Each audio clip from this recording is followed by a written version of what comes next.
आपने समय दिया, आपका बहुत बहुत धन्यवाद। माननीय सदस्य सुश्री सयोनी घोष जी। धन्यवाद अध्यक्ष महोदय, आपने मुझे बोलने का मौका दिया। मैं अपनी पार्टी की भी आभारी हूँ for this opportunity. Madam, supplementary demand for grants is a constitutional pre-arrangement, and I agree that it should definitely not be objected. But it also raises the question as to why does the government need further allocation when it has not been able to spend what it already has. In financial year 24, government's final consumption expenditure was 14%, but it decreased to 4.4% in financial year 25 second quarter. This means that the government has spent much less this year as compared to last year. In the first quarter of 24-25, government spending was 4.15 lakh crore, and many cited model code of conduct a reason for spending less. But in the second quarter, it further decreased to 4.1 lakh crore. Madam, to my simple understanding, this grant is being demanded from the exchequer, but this is the money which is collected from the people, and it is meant to be spent for the people. Since Professor Shogata Rai has already spoken about the technical aspect, today I choose to speak on what this government has delivered to the people of this country, the utilization of resources and departments it's seeking additional grants for, and also its complex relationship with the state of West Bengal. Sir, इनके bulldozer के चलते madam Bharat के लोग सवाल पूछना भूल गए, और भारत की जनता आजकल इतनी भूखी है कि खाने को धोखा भी खा लेती है। मैडम, भारत में एक मिडिल क्लास जो एक साल पहले एक वेजिटेरियन थाली 100 रुपए में खाता था, आज वही वेजिटेरियन थाली 152 रुपए की हो गई। टमाटर की कीमत 247% बढ़ गई, आलू की कीमत 180%, लहसुन 128% और तेल, नमक, आटा, मैदा 18%। पहले आम आदमी पॉकेट में पैसा लेके बाजार जाता था और थैली भरकर सामान लाता था, लेकिन अमृत काल में आदमी थैली भरकर पैसा लेके जाता है और पॉकेट में आलू, टमाटर, प्याज लेके घर वापस आता है। सर, माननीय वित्त मंत्री ने पहले कहा था कि बहुत हो गई महंगाई की मार, अब की बार मोदी सरकार, और आज उनके विचार में inflation is an international problem, महंगाई एक अंतरराष्ट्रीय समस्या है। तो विश्व गुरु, विश्व बंधु इस अंतरराष्ट्रीय समस्या का समाधान क्यों नहीं कर पा रहे हैं? Ma'am, 74% of Indians are unable to afford a healthy diet. The household savings have plunged to a 50-year low. Around 48% of the households in this country are facing a financial crisis क्योंकि उनका खर्चा उनकी कमाई से ज्यादा है. The economic inequality in India is a 100-year high. The country's GDP growth rate for the second quarter 24-25 decreased to 5.4%, which is the lowest in 2 years. The government's total debt has reached a staggering 176 lakh crore, and the total debt is expected to soar up to 185 lakh crore by the end of the financial year. आज आपके उधार की वजह से हर हिंदुस्तानी पर 1.25 लाख का बोझ चढ़ गया, और आप उनकी मजबूरी को अपनी ताकत समझते हैं। बंगाल में ऑल इंडिया तृणमूल कांग्रेस की प्रदेश युवा अध्यक्ष होने के नाते मुझे हर दिन कई नौजवानों से बात करनी पड़ती है। वो मुझे ये पूछते हैं कि मोदी जी ने हर साल 2 करोड़ नौकरी का वादा किया था, अर्थात 10 साल में 20 करोड़ नौकरी। उन नौकरियों का क्या हुआ, उन वादे का क्या हुआ? मैं बस उन्हें यही कह पाती हूँ कि पत्ते तो झड़ते हैं, उठाता है कोई कोई, वादे तो सभी करते हैं, निभाता है कोई कोई। Ma'am, as per the latest report by CMIE, the unemployment rate has risen to 9.2% in June 2024 as compared to 4.9% in 2013-2014. Female unemployment rate is much higher at 18.5% in June 2024 as compared to 7.7% in 2013-14. Around 37% of working women are unpaid. In rural areas, this figure is at a horrific 43%. प्रधानमंत्री जी बोलते हैं सबका साथ, सबका विकास, सबका विश्वास। अगर ऐसा ही है तो भारत के लोग आज देश छोड़ के क्यों जा रहे हैं? 2018 से लेके 2023 के बीच 6,70,000 भारतीय ने अपनी नागरिकता त्याग दी।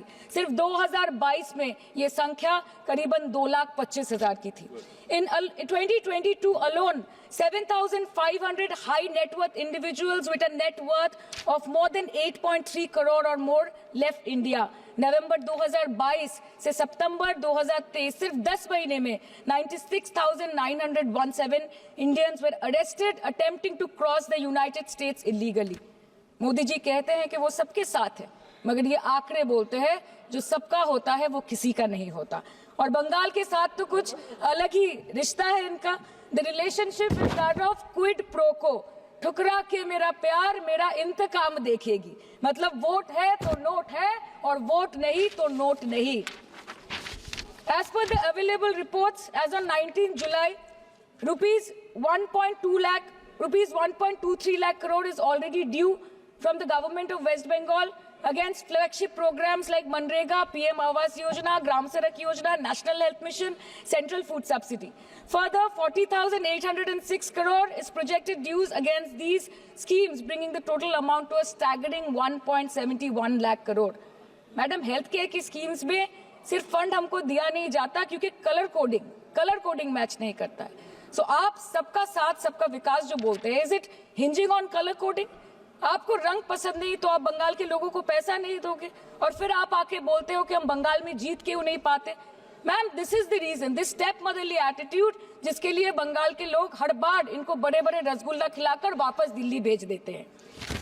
Even after making several attempts to crush our aspirations and our economy, Bengal government stands tall and true towards the commitment towards its people.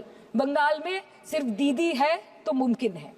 The West Bengal government started transferring money to the bank accounts of 21 lakh people who worked for 100-day scheme without receiving any payments from the central government for Manrega.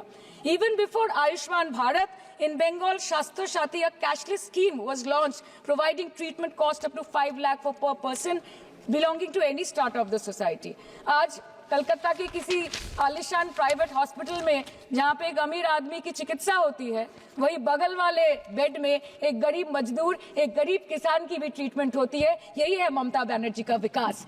और आपके अमृत काल में the cost of medical treatment has been doubled in the last 5 years। आप pharmaceuticals की, sir RG Kar पे बात ना बोले, आपकी सीबीआई पे अभी तक कुछ बोल नहीं पाए। हम लोगों ने जो, हमारी पुलिस ने जो बोला था, they are still sticking to that. So उसके बारे में मत बात करें, ठीक है? आप उत्तर प्रदेश के बारे में बात करें ना sir. Sir, medical inflation is at 14%। Regularly लिए जाने वाले दवाइयों की कीमत 50% बढ़ गई। आप सिविल एविएशन के लिए ग्रांट्स मांग रहे हैं। एक एक डोमेस्टिक फ्लाइट, उसकी राउंड ट्रिप की टिकट 20 से 30 हजार में बिक रही है। आम आदमी आज हवाई चप्पल पहन के हवाई जहाज नहीं चल रहा, आम आदमी हवाई चप्पल बेच के हवाई जहाज चल रहा है। You are demanding funds for education but conveniently ignoring the fact that 11 lakh children have dropped out of school according to your own data. आज भारत में सिर्फ 47.51% स्कूलों के पास कंप्यूटर की फैसिलिटीज है और उसमें 33% के पास internet connection. In law and justice, you are not been able to provide legal aid to more than 1% of the eligible population. In public enterprises, 5.1 lakh public sector jobs have disappeared in the last 10 years. Railway में करीबन 2.5 lakh post बाकी हैं और उसमें से vacancy है in critical safety categories. नए भारत में आजकल ट्रेन पटरी के ऊपर कम और पटरी के बाहर ज्यादा चलती है। मुझे दुख लगता है इस सदन में ये कहते हुए मैडम कि मैंने अपने लोकसभा क्षेत्र जादवपुर लोकसभा क्षेत्र के लिए एक बारुईपुर कोबी सुभाष मेट्रो एक्सटेंशन की मांग की थी। मुझे डिपार्टमेंट से ये चिट्ठी मिली जिसमें उन्होंने लिखा है that this project is not economically viable and this project is unremunerative। तो आपको अगर सब जगह से पैसा चाहिए तो मुझे ये बात समझ में नहीं आती कि लोग खुद के लिए आपको वोट देते हैं कि आपके फायदे के लिए वोट देते हैं। मैं आपको इतना ही बोलना चाहती हूँ, दिस वाज द रीजन, अपने प्रॉफिट के लिए आज इन्होंने सीनियर सिटीजन का कंसेशन भी बंद कर दिया और सीना ठोक के ये बोलते हैं कि 2022-23 अर्थ वर्ष में हमने 15 करोड़ वरिष्ठ नागरिक से 2242 करोड़ कमाए। धन्यवाद माननीय सदस्य। मैं 2 बात और बोल के खत्म कर दूंगी कि लोकसभा पे खर्च करके क्या फायदा मैडम, जब यहाँ पे विपक्ष को बोलने का अधिकार ही ना हो। लोकसभा के लिए भी तो ग्रांट मांगा है ना मैम। और अभी सर बोल रहे थे कि बेटी बचाओ बेटी पढ़ाओ, तो 10 साल पहले मोदी जी ने लॉन्च किया था, लेकिन उसके 80% पैसे सिर्फ पब्लिसिटी और मार्केटिंग और एडवर्टाइजमेंट में खर्च कर दिए। आपके उत्तर प्रदेश, मध्य प्रदेश, राजस्थान में ना बेटी को पढ़ा पा रहे और ना बेटी को बचा पा रहे। बंगाल आए और देखिए कि ममता बनर्जी ने विधानसभा में अपराजिता एक्ट में बिल पास किया है, कन्याश्री किया है।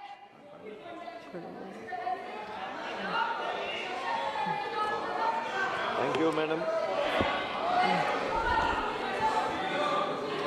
Thank you, madam.